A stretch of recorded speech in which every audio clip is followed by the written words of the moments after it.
Ugong. Siguro tapos ng sakit ng ulo ko.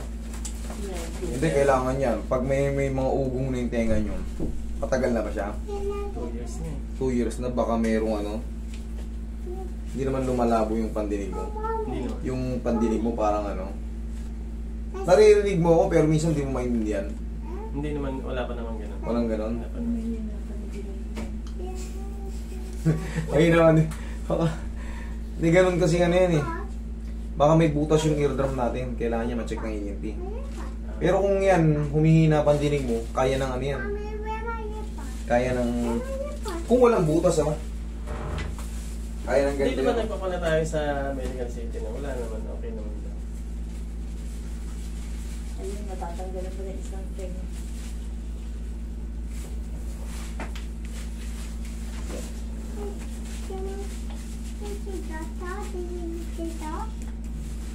Tumulo.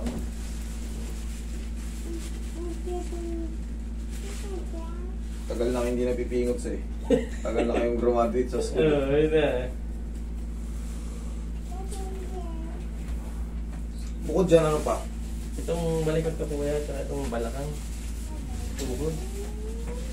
Ano yung usus mo? Kasi Hindi naman siya frozen.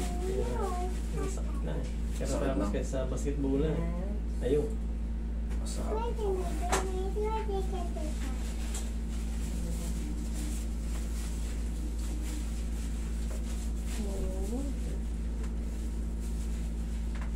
Ito yung PT, di ba? Gano'n ka na niyan, no? Dandanin niya na. Pagpaskil ka na niyan sa kwarto mo. Advantage mo yan. Lahat ng anatomy pag-aaralan mo rin eh. Bands ka. Baka maging top 1 ka pa. Oo. Lagyan mo sa kwarto mo yung ganyan. Balik na rin. Punta ka sa ano, ganito. Sa, ayun, anatomyporters.com. Kaso pang ano yan eh. Pang US yan eh. Bigay lang sa akin yan eh. Regalo sa akin ng mga ano yan eh. PD sa abroad. Punta ka tingnan mo kung yung website nito, anatomyporters.com. Kasi hindi makikita yan sa mga ano lang eh.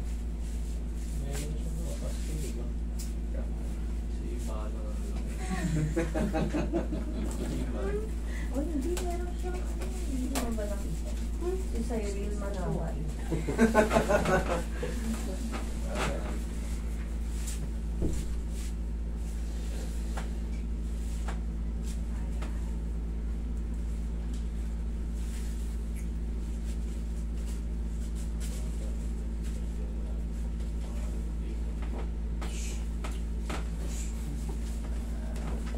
Tayo ka kaya.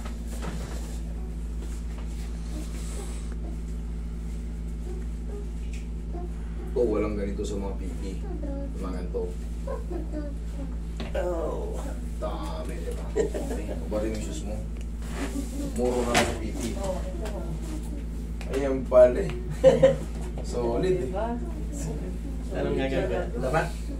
Dati ayaw mo na kaya.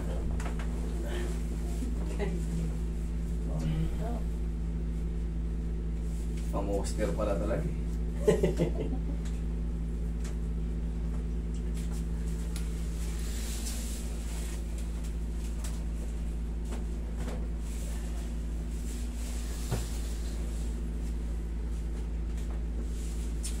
Tagilid ka kaya. May time din na parang siguro sa pagdadrive ko ba, yung pagtapak ng clutch, may ground na bumakyat dito. Ground, hindi siya irritation dito. Hindi naman. O sa lumbar yun. Tagilid. Dapat o ano? Ayan, ayan. Tagilid ba? Kaya tatapak siguro ng clutch. Matik na tayo ngayon. Wala, manual pa yung nabili ko eh. Mahal ba dito? Sa sobrang traffic talaga rito, dapat talaga matik tayo. Sa abroad, puro matik. Kabilang side. Ganun ka lang, nakangat pa yung isang paa mo. Sa paalam mo nga eh. Hindi, kadalasan, pag ban, bibihira pa yung manual. Ay, matik. Puro manual yan.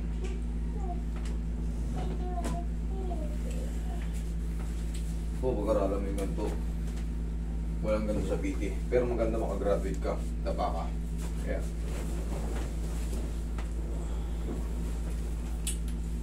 ron. Pero mas malalim pa sa tutusin, mas malalim pa yung magiging kaalaman nyo. Pero yung execution, wala kayong ganito.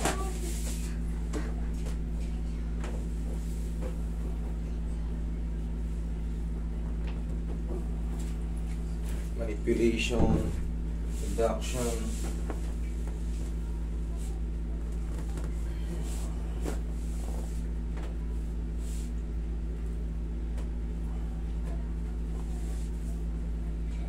Walang ganito, di ba?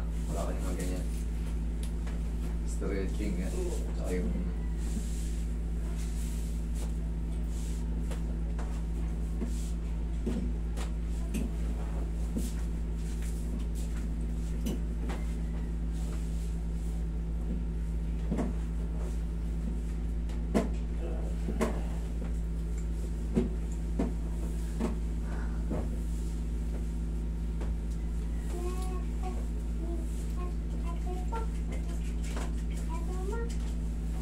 Okay.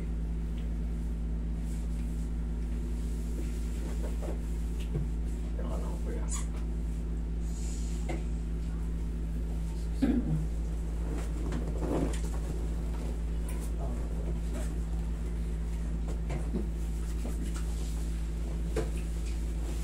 Kukuha lang ako ng ano,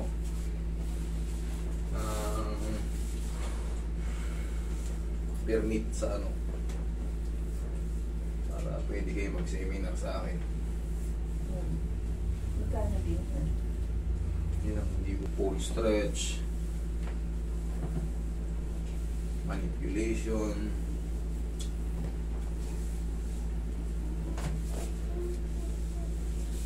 Yan si Luis na injured yan sa basketball din yan. 23. Pumutok yung popliteal cyst niya. Habang yung challenge, pagbagsak ng paa niya, akala niya okay. Nung tatakbo na siya, bigla bumili yung tuhod niya. pero naano naman na. Okay naman na manage naman. Nag-ano din sa PRP. Ihaya ka. Nag-PRP siya. Take that rich plasma. O, alam niya yung PRP. Maganda. Buhay. Kunin yung dugo niya sa ano mo. Maganda siya. Ang bilis ng Maganda yung ano nun kasi yung mga nagkaroon ng mga yung mga partial tear doon, magsasabaw kasi yun eh. Yun ang tulong ng PRP. Bibilisin siya matuyo kasi tinutubig yung tuhod natin eh. Maraming fluid sa dugo na ano. Yun ang kagandahan. Pag PRP ka, tuyo siya agad, mas mabilis makarecover. Pagka kasi basa yun, wala na yung maga, pero yung tuhod mo parang ang luwag-luwag yung mga ano mo. Yun ang ano mo. mga tulog. Okay, relax lang. Inhale. Exhale. Ito ko lang ganito sa ano, sa ano. Kasi ito, yung ganitong traction, method to ng Malaysian. Yung ganito. Sa kanila, wala talagang traction, walang cracking, more on manipulation. Sa mga focus sila sa hot and cold compress, sa mga Stretching. yung mga tagal ng duration ng ano, massage na ano, massage yan. Tsaka mas mahirap yung ano, matagal yung pag-aaral na kasi yung mga machine, pag-aaralan pa nila yun kung paano i-apply, paano i-use. Mas maganda nun, kumadwit siya nun, tapos mayroon siyang ganito, mag-aaluin niya para alam niya na kagad yung mga makukompensate. Mas malako kasi mag-aaral ng PT sa totoo lang. Method kasi to, talagang isang package susundan mo yun. Ano? Paulit-ulit lang pero napakaraming benepisyo. Sobrang daming ano. Full package siya. Nagbabago ng method. Kung nakalis yung tuhod mo, nakalis tong ano mo, nag-shade yung paa mo, yun, mababago na yung ano, mababago na yung method. Pero pag lower back, standard. Kung mapapansin nyo yung videos ko, pag ganun-ganon lang yan. Binabaliktad ko lang, sa akin na yun, kasi kabisado ko na eh. lalo kung mahina ang pain toleration nyo. Doon ko lang babalik na rin. Pero doon pa rin babagsak yun. Okay po. Yun ang advantage ng ibig sabihin veterano. Kaya ng yung mga tinuro sa kanya, kaya ng i-rumble-rumble.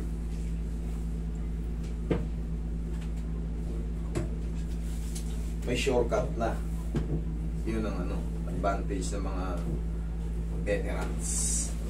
Kabisado mo na yung system. Kabisado ko na eh. Iniisip ko na yan. Kasi tinitesting ko na yan paunti-unti. Habang tumatagal ang panahon. Kung uubra bang balik na rin muna. O hindi. O susundin ko balik.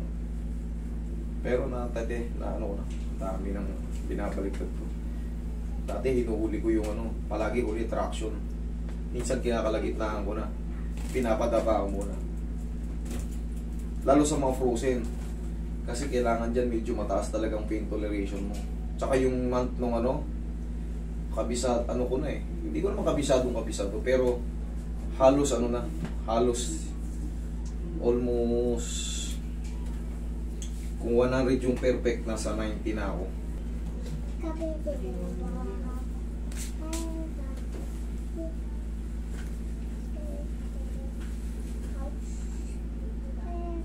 Pag magpapamassage kayo sa ulo, huwag dito. Tatalunan lang to. Straight up. Relax lang.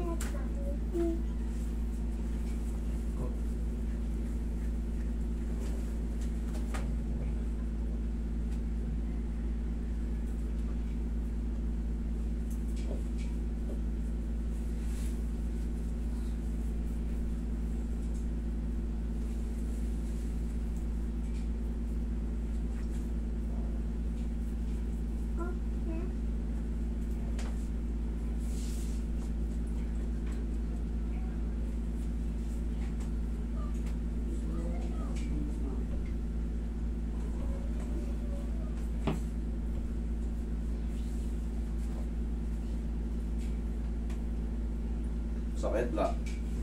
Ito. Okay. Check mo. Sakit pa la. Konti pa. Konti. Okay. In a few days, yung konti lang, pero kung nanatili yung masakit talaga, o lalong nadagdagan pa, ibig sabihin, mali ako. Pero pag, syempre natin may matitira dyan, hindi siya talaga mapiperfect 0-0. Pag naggana yan, magsusubsidyo niyan dahil sa adjustment. Okay, sir. Check mo. Ayos. Mamaya kuya, yung video, pag-upload ng kasi hindi mahaba, hindi yan